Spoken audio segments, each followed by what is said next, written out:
अगर इस सृष्टि में सबसे ज्यादा किसी को दंड दिया जाता है तो आत्महत्या करने वाले को। बहुत निंदा की गई आत्महत्या करने। ये खिलवाड़ नहीं है जो लोग अपने शरीर को नष्ट करने के लिए सोचते हैं। मतलब बहुत समय तक तो इनको पहले प्रेत बनना पड़ेगा जो आत्महत्या करते हैं। तड़पते रहेंगे, जल भी नहीं मिलता पीने को, बड़ा कष्ट में जीवन, फिर अधो योनियों को प्राप्त होते। बहुत मुश्किल, पता नहीं किस कल्प में फिर करुणा निधान से मनुष्य शरीर दे। आत्महत्या करने वाले ध्यान से इस बातों को सुने जिनके मन में कभी आत्महत्या के विचार आते हैं। मतलब आप कल्प कल्प के लिए घोर दुख का बीज बो दिए। शरीर रोगी है, या समय प्रतिकूल है, या आप किसी पर विजय नहीं प्राप्त कर पा रहे, परीक्षा में पास नहीं हो पा रहे, या आपके अनुकूल कोई बात नहीं बन रही, तो मरना जरूरी है क्या? मरने से समस्या का समाधान हो जाएगा क्या? हम तो कहते हैं कि अगर तुम्हारे अंदर इतनी ही बात आ गई कि मैं शरीर को नष्ट कर दूंगा, आप जीना नहीं, तो आज से भगवान के लिए जियो। तुम दूसरों की कामना पूर्ण करने वाले बन जाओगे। अपनी कामना, मरने की जरूरत है, मर जाओ इस बात से कि आज से मैं अपना जीवन प्रभु को दिया। जब मरने के लिए तैयार तो अब क्या इच्छा, अब जैसा चाहे प्रभु करे। तुम ऐसे महात्मा बन जाओगे। सतरथ सतरथ सा लोकांतार्यति। अगर आत्महत्या की तो आप दुर्गति को समझ लीजिए। भयानक प्रेत योनि, जहां स्वेच्छा से आप जल भी नहीं पी सकते, भले नदी किनारे रहिए, स्वेच्छा से। और भयंकर जलन, अशांति, एक जगह चैन से नहीं रह सकता। गोकर्ण जिसे अपनी स्थिति बताता है, धुंधकारी जो प्रेत योनि को प्राप्त है, भैया किसी तरह बचा लो, भयानक कष्ट में हूं। यह आत्महत्या करने से समस्त दैवी शक्तियां उससे नाराज हो जाती हैं। तुम्हें जीवन मिला है दुख से लड़ने का, ऐसे अच्छे काम करो, ऐसे भजन करो, तुम्हारा मंगल हो जाए। देखो, भोगों में यदि तुम रति करके अधर्माचरण से, पापाचरण से भोग भोगोगे तो तुम्हारा अंतिम निर्णय यही निकलेगा, ध्यान रखना।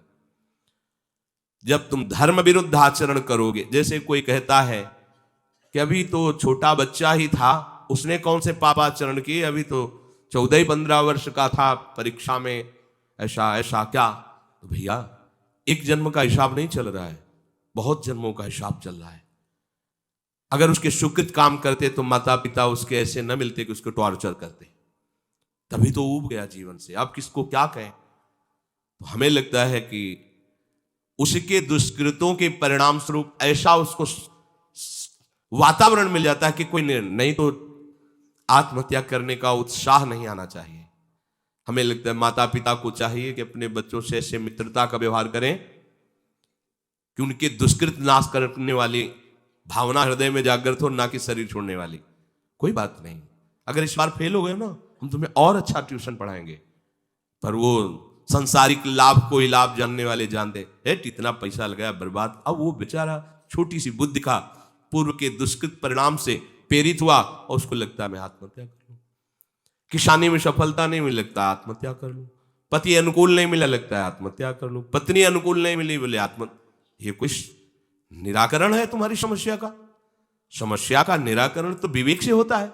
आप भगवान का आश्रय लेकर के भजन करते हुए फिर विचार कीजिए तो आपको रास्ता मिल जाएगा। पर जो रास्ता देने वाले प्रभु है उनसे तो आप विमुख हो चुके हैं, गंदे आचरण कर रहे हैं, मन में आध्यात्मिक शक्ति नहीं रह गई, बस वही निर्णय देने लगता है कि क्या करूं, इससे तो जीना ठीक नहीं है। मरने के बाद जो दुख है वो तुम झेल नहीं पाओगे।